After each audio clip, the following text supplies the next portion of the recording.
Welcome to the Wired for Success podcast, your show for ambitious, mission-driven entrepreneurs who want to build million-dollar businesses without sacrificing their health, relationships, or happiness, who understand that in order to build their empire, they need a solid foundation, and that the more they are thriving, the more their business is thriving too. This show brings you the very best from science, self-development, and entrepreneurship to set you up for sustainable success.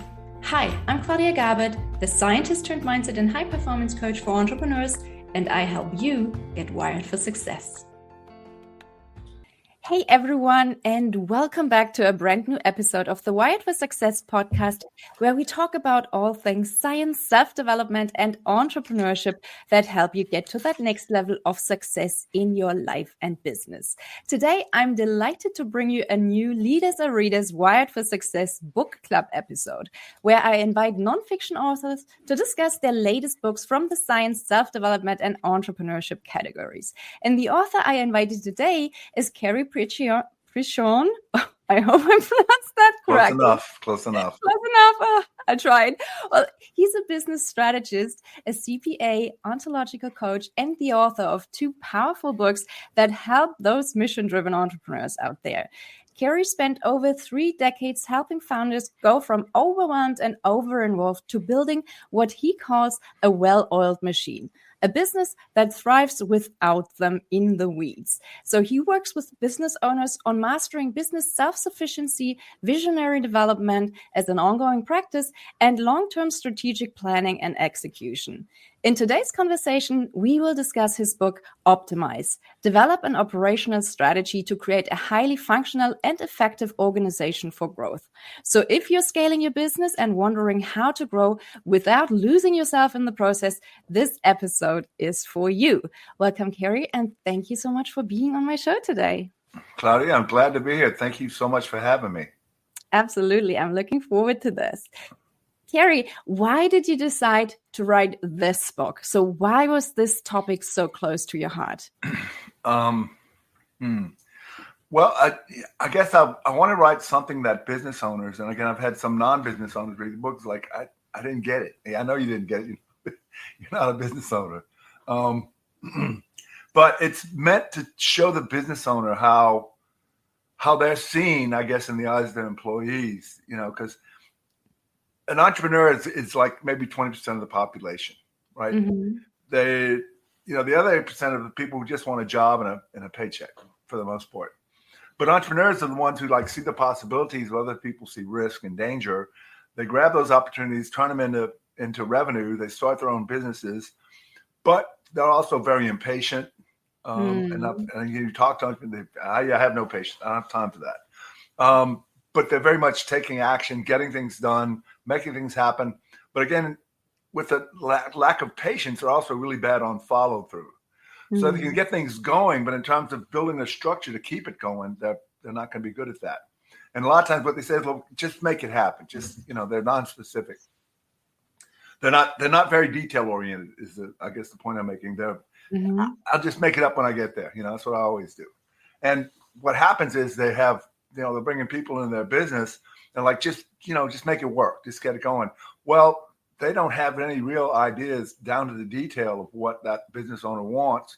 So they do it their own way, because the business owner is non-specific. So when they do it, it's like, why are you doing it like that? That's not the way I do it. Well, you didn't tell me how you wanted it. Well, It's obvious, So if I get too long-winded here, stop me. So what happens is the employees begin to see the owner as somebody who's not to be satisfied, right? Mm-hmm. And the message they get consistently, even though they don't say these words, is you're stupid and I don't trust you, or you're incompetent and I don't trust you. So they're only willing to go so far. So what you do is you build an organization of people who are just there for a paycheck. And you will quickly run off. Some of your best employees, the people you really want working in your organization, will not stay there. Really great people are not going to be micromanaged. They're not going to be put in a box. Anyway, so what the book was mainly designed or written to have business owners. This is how you look to the rest of the world. This is how you look. And it's a humbling experience.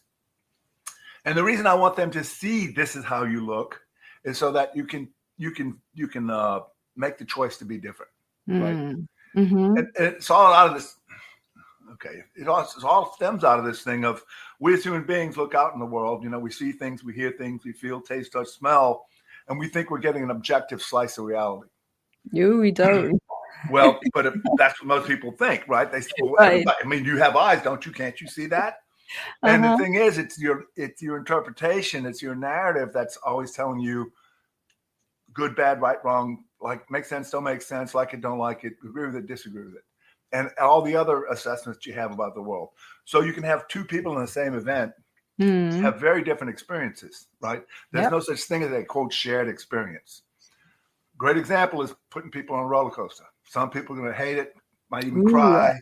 I'd other hate people it. just, I want to go again. Some other people are going, it's all right. So there is no quote objective reality, at least for human beings, because we live immersed in all this language. And most people aren't aware that it's their narrative, it's the language that they live by that chooses their experience of life. What I always like to say is, whoever controls your narrative or your perspective controls your reality. So be careful who controls that. And for the most part, most people are just kind of blind to it, don't even know there. They watch all kinds of junk on TV, movies, what have you, and they wonder why they have this disconnect with real life, right? Yeah. We will definitely get back to that point. So what I took away from that is that you basically want your book to be like a mirror for the entrepreneurs so that they can see where they might go wrong. Is that how you would describe it? Like putting up a mirror for them? I don't want to say go wrong. Okay. If you're an entrepreneur, this is how you're probably acting. This is how you're showing up in the world. And what I want to offer you is that, well, some parts of the way you are in the world empower you to seize opportunities, turn into revenue. You have all these great ideas. In fact, you have so many ideas you can never chase all of them at once. And what you really need is somebody to help you narrow it down to 2, maybe 3 possibilities you can chase at the same time. Because if you're trying to do 15 to 20 at the same time, none of them are going to get done. But entrepreneurs have a tendency to want to do that. Also, it's like, so we want to show what's empowering about your narrative, but we also want to show what's disempowering. You're never going to build a really solid organization. You're going to always be a slave to the business. You're going to be a business operator, not a business owner. Right? Yeah, if you step away, the business falls apart. You don't own a business. The business owns you. Okay.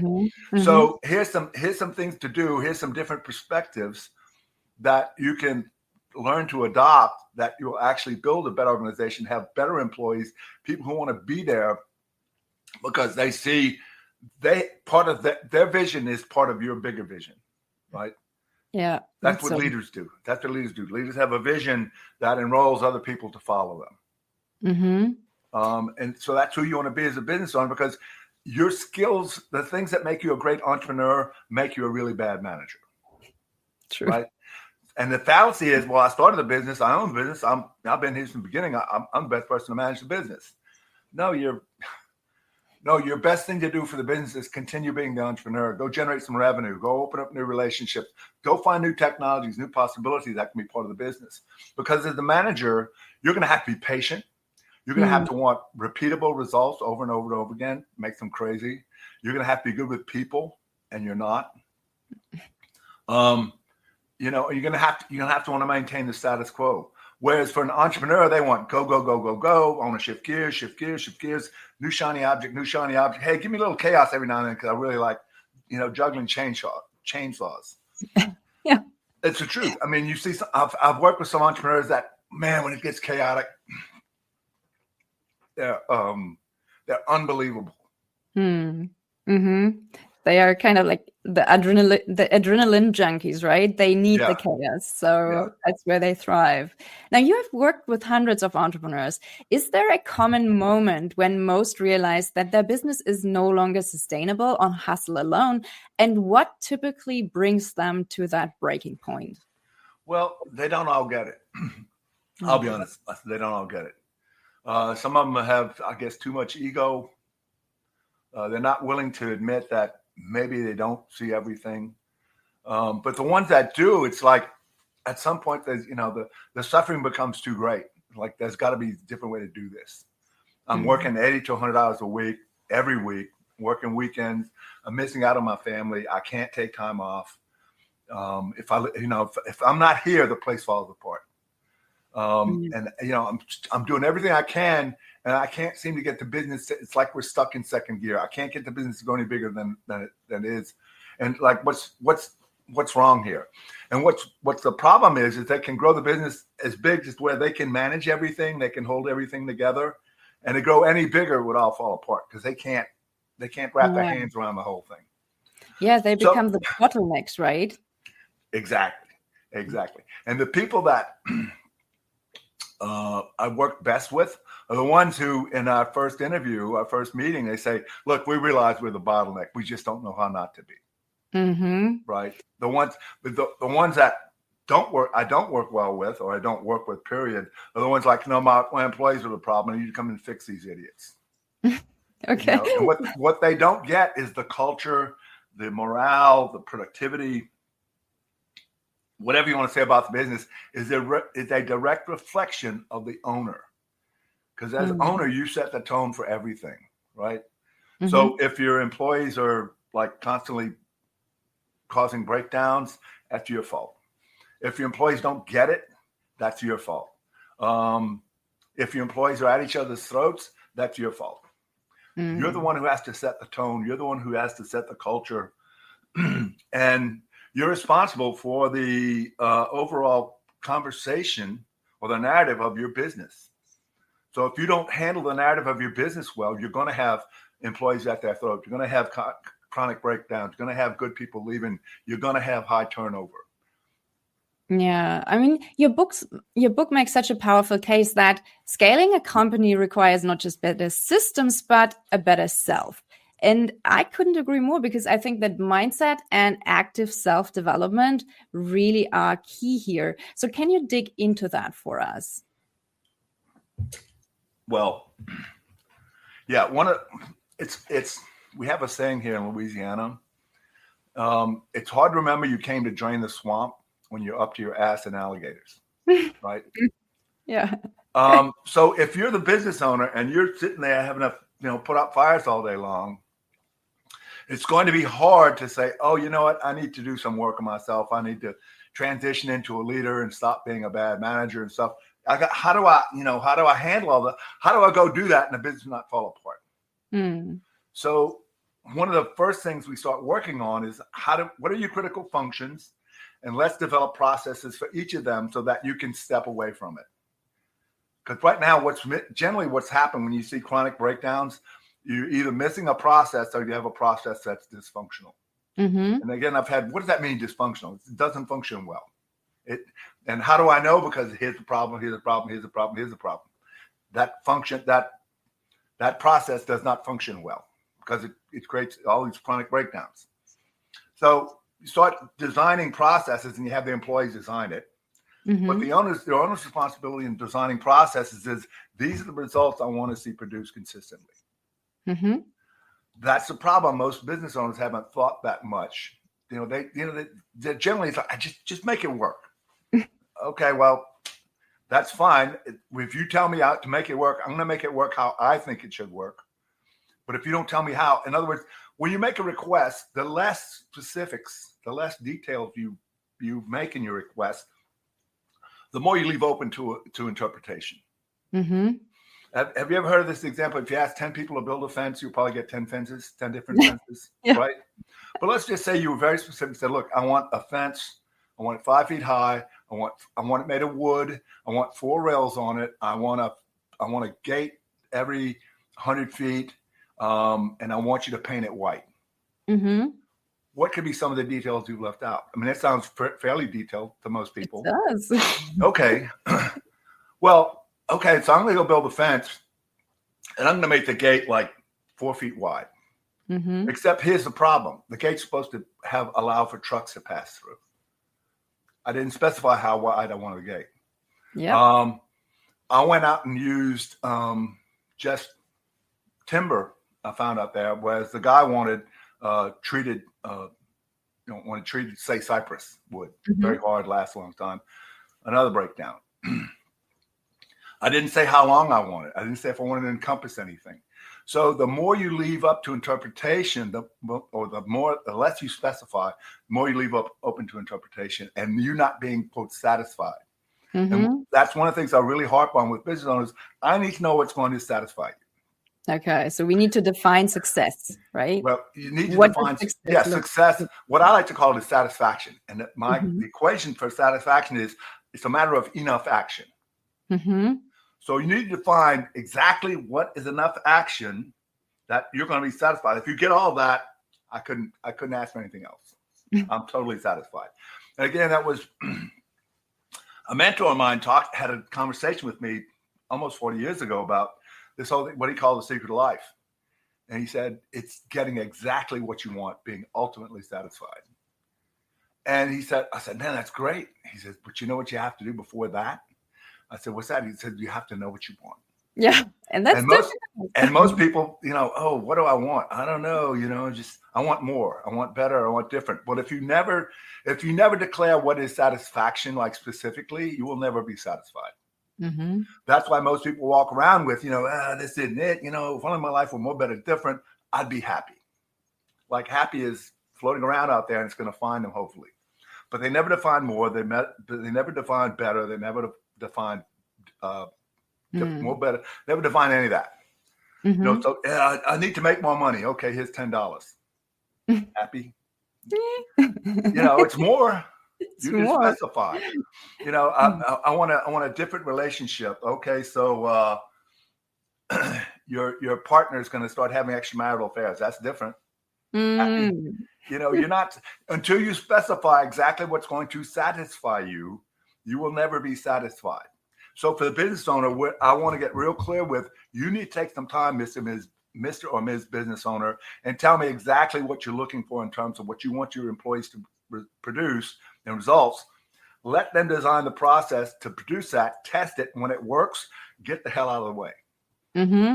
Okay, so the more you meddle in your business, the lower your morale is going to be. The more your employees are going to be there just for a paycheck. And what I like to say is, if it's very transactional relationship with your employees, where I pay you, I show up and do what I have to do, not get fired.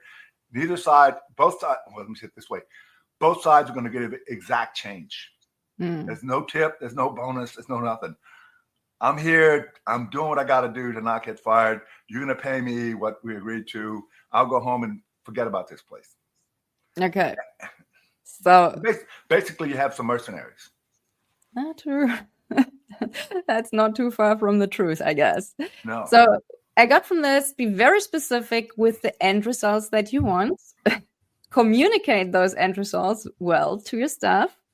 Let them design the processes, test the processes, and get out of the way if they work.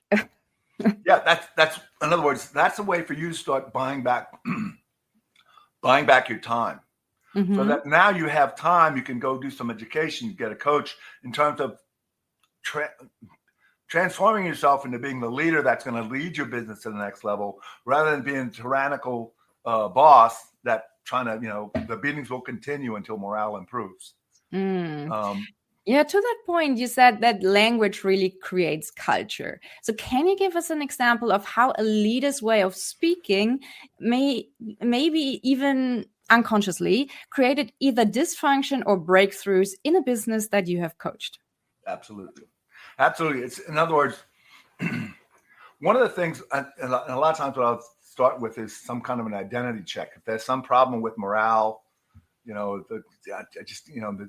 owner has very much me versus them attitude about things. I'll do an identity check.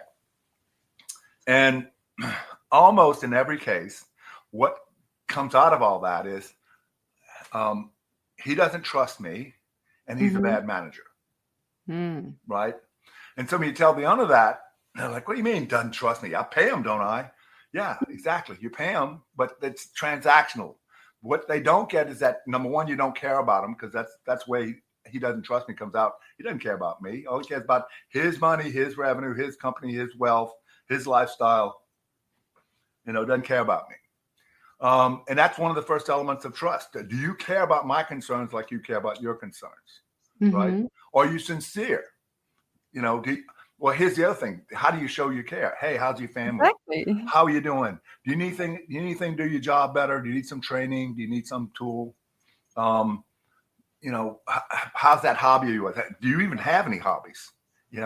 For most people, I know this one guy, he would come into his office. He would walk to his office, wouldn't acknowledge anybody. People would tell him good morning, hello. He wouldn't even look up. He'd go to his office and slam the door. Ooh. It was like a freaking jail. That's and not fun at all. He would get a good employee every now and then because he could be very affable. He was, most entrepreneurs are very much extroverted and they can turn on their charm when they want to. And this guy was beautiful at it. And he would hire some great people, bring them in. And after about 6 months, he would turn into this maniacal tyrant and yell and scream and cuss and, all that kind of stuff when somebody wouldn't do it the way he thought they should. And all of his really, really great employees would leave. And, well, what's wrong with it? What's wrong with this company that they just want too much money? I said, no. They want your respect. They want to know that you care. You yell and scream and cuss at people in front of the whole office. You know how demeaning that is? And well, I don't really mean anything by it. You can't vomit lava all over the employee. And since now you're feeling better, everything's peachy keen. They still got lava on them, right? It's just some people are that obtuse, they're that unaware, they have no idea. They have no clue how they show up in the world. They have no clue how they're seen. So one of the best things to do, this book is designed to, this is what you look like. Yeah, that's so important that we do a little self-check every now and then just to make sure that, we're not missing a very important point there. Now, to that point, you teach the importance of having adult conversations or like important conversations in leadership. What does that mean, and why do so many companies really get stuck in those passive aggressive or even avoidant communication patterns? Well, you got to ask the questions then, what is an adult conversation? Yeah. Right. Well, an adult conversation is when two people can talk about facts, make requests, make offers, make promises that empower at least one of the powers. Or actually, usually it's got to be a win-win situation. It's got to empower both people, empower you to go do something. And in return, what I get is better results. I'm empowered in the better results. As opposed to having teenage conversations, which is all about blame. Think about how teenagers react to the world. They grant the entire world to define them, to assess them, and then they take it all very personally. It's never their fault. They don't take any responsibility for anything. There's always some story about how, the moon wasn't right and the clouds were in my eye and whatever. It wasn't my fault. And they're typically kind of resentful and they kind of, they're moody. So when you have a boss like that, you're dealing with this, what's the word? Extended teenagehood, you're having to deal with that. It's that's not an adult conversation. They're going to blame you. They're going to scream at you. They're going to cuss at you. It's your fault. Why are you doing this to me? All the stuff teenagers says, because I've seen, why are you doing this to me? They're not doing it to you. They didn't wake up in the morning and say, what can I do to piss the boss off today? That doesn't happen. That they might wake up on what do I need to do to avoid him today? But so an adult conversation is what I like to talk about is when you can have an empowering conversation with another adult and like, okay, this is what I want. And these are tools, tell me what you need to get it done. What can I empower you with? How can I elevate you to go do this job in a way that can be satisfying both to you and to me? Are there any books that you can maybe recommend on communication and communication styles for people who find themselves in this trap? Absolutely. One, actually, there's three I would recommend. Two of them are by a good friend of mine, Chalmers Brothers. He wrote a book called Language and the Pursuit of Happiness. And then he wrote a follow-up book called Language in Pursuit of Excellence in Leadership. They're both on Amazon. I highly recommend them. And again, his first book, Language and Pursuit of Happiness, explains this whole thing of your narrative and how, one of the ways to begin to intervene on your narrative, but begin to take control of it, is you need to be an observer of the observer that you are. Mm-hmm. You need to be able to see yourself in action, which is difficult for most people, right? Because you're always looking through that lens of your narrative. Yeah. So it's hard to step out of that and see that. And generally it requires a good coach that can help you like hold the mirror up to you. Yeah. But the other one, the excellence in leadership, could really be really beneficial to business leaders, business owners. And the third one would be I think it's called the Slim Book of Trust. Mm-hmm. And I forget the author's name at the moment, but he talks about the 4 elements of trust, where it's caring, sincerity, competence, and reliability. Mm. When you can demonstrate, and again, those are things that you make assessments about in another person. Can I trust you in this domain of action, in this instance? And the amount of how much I got to trust you, my assessments have to be really grounded in those 4 areas, depends on what's at risk. Yeah. So I'll give you a bank example. Let's say you graduate from school, you get a job, you apply to a bank for $1,000 credit card limit, $1,000 limit. Well, they're going to check your employment. They're going to check your credit history, and they'll tell you yes or no based on that. Mm-hmm. If you're a business that applies for a $500 million loan to build a new factory, they're going to want audited financial statements the last 3 years. They want tax returns. They're going to want resumes. They're going to do background checks on you and your management team. They're going to check the technology. They're going to check them. They're going to do a whole lot of background, or what they call underwriting, before they even begin to say yes or no, because there's so much more at risk. That makes sense. True. So in your personal life, you probably know some people that you would trust to show up to a movie or show up for dinner or something like that, but you wouldn't trust them. You wouldn't loan them $1,000.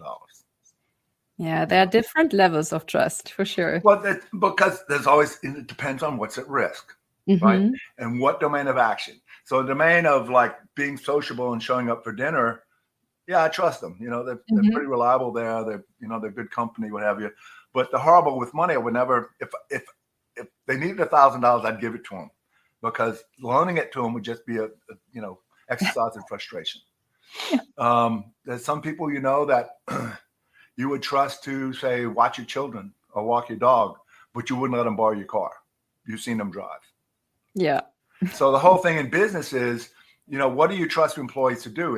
If the constant message they get is, I don't trust you, because you're always berating them, you're always micromanaging them, why'd you do it that way? They're going to get the message, you don't trust me. So I'm not going to do anything outside of what I have to, because I'm not going to get called down on it. And, if you don't trust me, guess what? I don't trust you either. Mm-hmm. So again, trust is an essential element of all human interaction. If you think I'm some kind of psychotic axe murderer, you don't even want to be in the same town as me, right? Yep.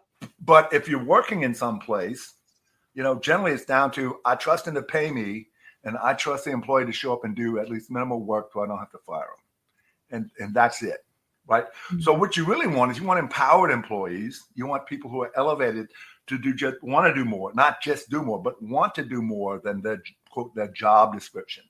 You want them to be able to contribute. So what you have to do is you have to give them the space to do that. You have to give them the space to do it in their own way. It may not look like yours. And one of the things I talk about in the book is you really have to give the whole thing of my way. Do it my way, my way. Have you seen the movie Casino? I'm not sure, to be honest. Rob De Niro plays his casino manager, Ace Rothstein. I think I might have, but it's been a while. Okay, there's this one scene in it. In fact, there's 2 scenes I want to talk about real quick. One scene, he's talking to this big bumpkin who he hired, one of the county commissioner's brother-in-law, and the bumpkin had put the slot machines in the wrong place. And De Niro's talking to him. He says, "Listen, there's three ways to do things around here. There's a right way, there's a wrong way, and there's my way. We do things my way around here." "Oh yes, sir, Miss Rothstein." Then there's a second scene, I think it's right after that, where he's having breakfast with one of his associates, and they each have an English muffin. Well, his is falling apart because it has so many berries. The other guy's barely has any. So next thing, De Niro's in the kitchen with both these muffins in his hand, talking to the chef, going, from now on, I want the same number of berries in every muffin. And the chef kind of looks down, looks in, and goes, you know how long it's going to take? I don't care how long it's going to take.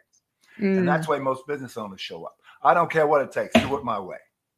Oh, yeah. And again, my way is generally not the most effective. Now, if you hired some accounting people to do accounting, let them who have been trained and experienced in this thing, let them show you how well it's done. Don't try and tell them, no. I want my way of accounting done around here. You know, I've never been trained in accounting. I don't know anything about accounting, but you know, this is what I did to survive when I first started the business.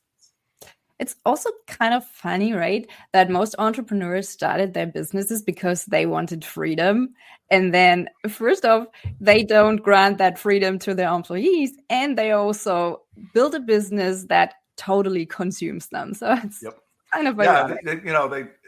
It sounds really great. I'm going to start my own business. I'm going to make more money. I can work, not work. I can take time off when I want. I don't have to answer any boss.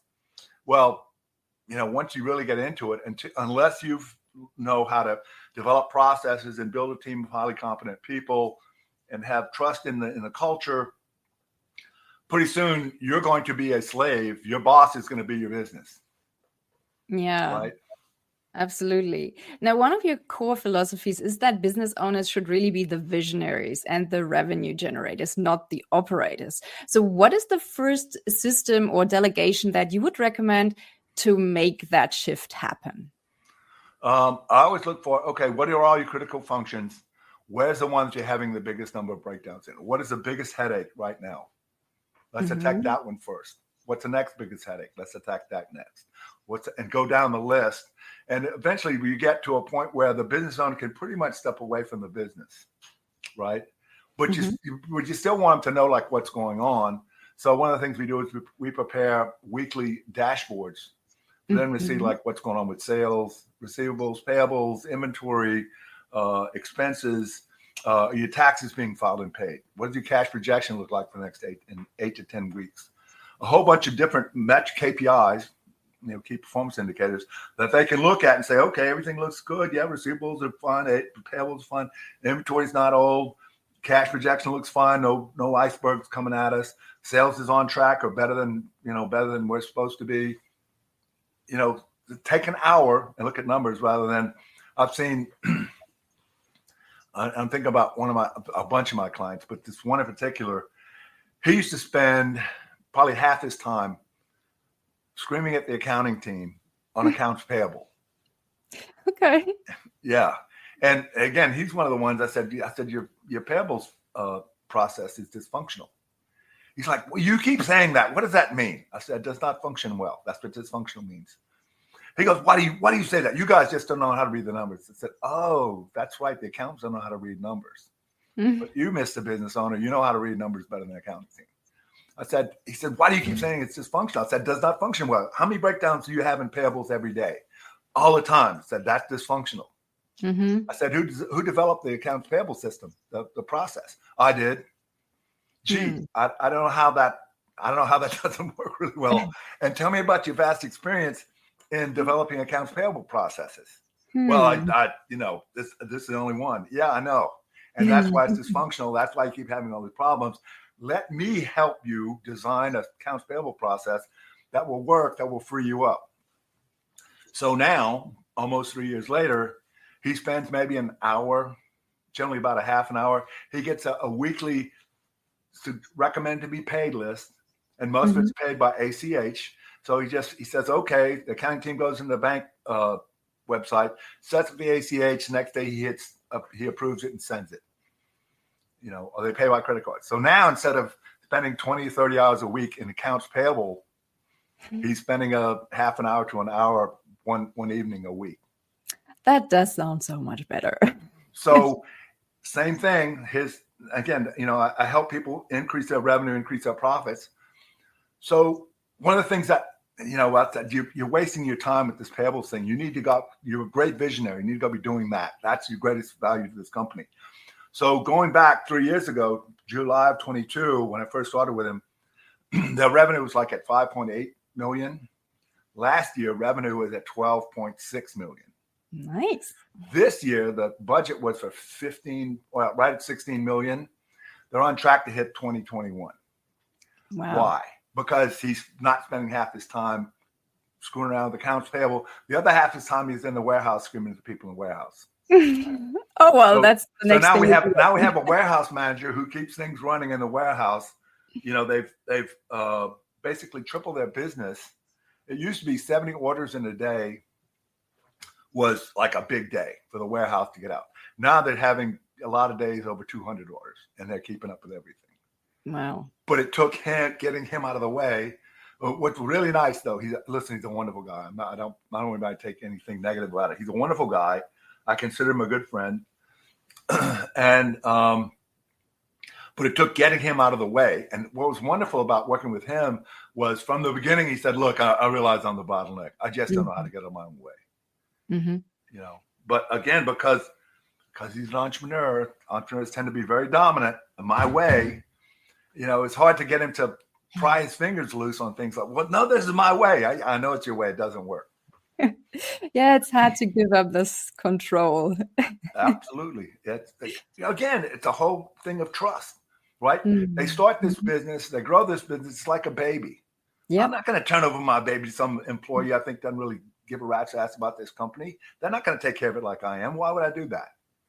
And that's where processes comes in. And now it's just get the employees to follow the process. So you can generally in most small to medium-sized companies, you can do that with one, maybe two managers.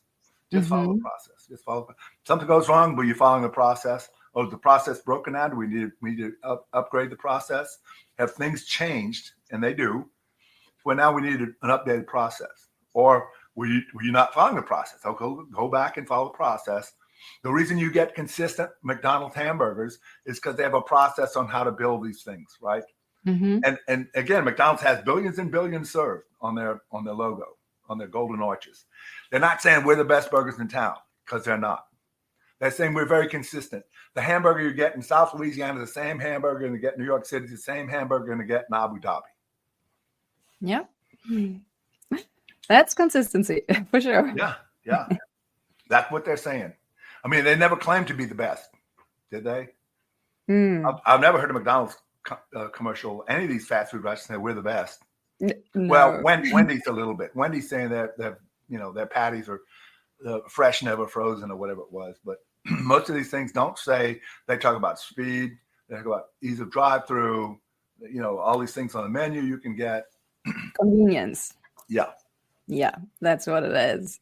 Now, is there anything else that we haven't touched on so far that you would like to share with our listeners today?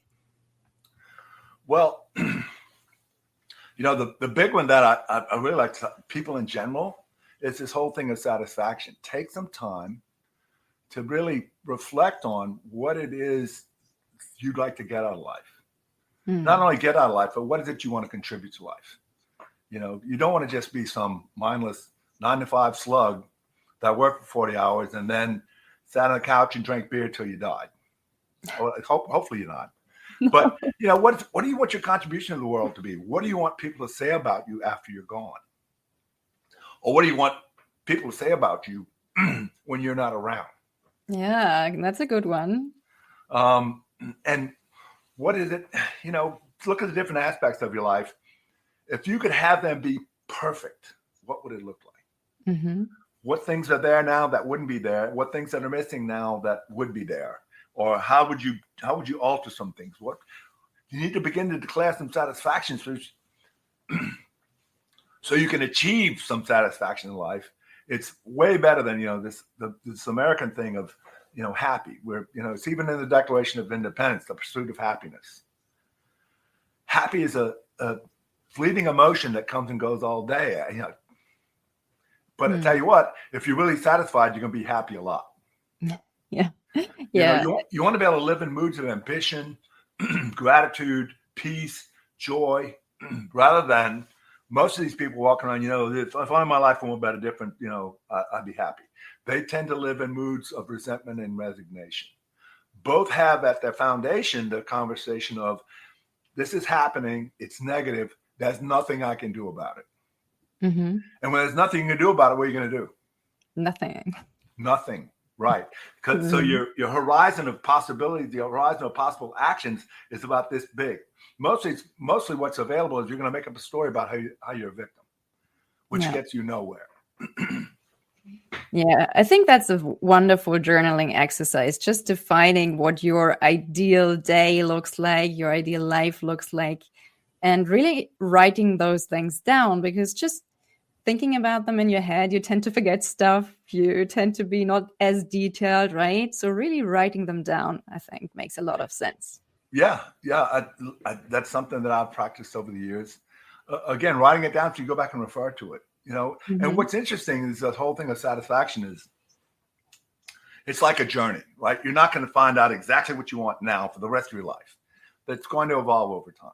And part of the journey is you're going to run across some things. You're going to get some things that you thought you wanted, but when you get them, I didn't really want. No, it's in there. I want. It's kind of like me when I was in my teens and I started dating. Crazy looked like a lot of fun and exciting, and it is until you get the crazy part, and then it's like I don't want any part. No, if I smell crazy, I'm gone. So. Same thing in business, same thing in life. You may, and you never know what you'll find along the way, but you need to be open to it. You need to take action. You need to ask for what you want. But again, first, what you need is you need to know what you want, which takes some time, which most people are not that rigorous to want to take the time to really think about what is it I want out of life. Yeah. And sometimes you really have to experiment because you don't know until you try. Yep. So last but not least, where can our listeners find you online if they would like to learn more about you or connect with you? You can find me on LinkedIn, right? Cary Prejean. Or you can I have two websites. They're both Strategic Business Advisors, plural. And one ends in .org. The other one ends in .us. Perfect. Right. So yeah, you can, I'm not that hard to find. So dear listeners, if you got value from today's episode, go and grab Cary's book. You can find the link in the show notes, or you can head over to Amazon or wherever you buy your books. So Cary, thank you so much for sharing your wisdom with us today. I really appreciate your work. Claudia, thoroughly enjoyed it. Really enjoyed the conversation. Thank you so much for having me. Absolutely. Keep up the great work. Take care and talk soon. Bye. Bye-bye. Thank you so much for listening to the Wired for Success podcast. I hope you've enjoyed this episode. If you did, please take a sec to rate and review my show or share it with a friend. That way you can support the show and help me reach and support other entrepreneurs like yourself as well. If you would like my help to figure out how you can go from overwhelmed and overworked hustler to empowered and confident leader, check out my website at www.wiredforsuccess.solutions and book a free 20-minute strategy session with me. Can't wait to help you get wired for success. Until next time, take care. Bye.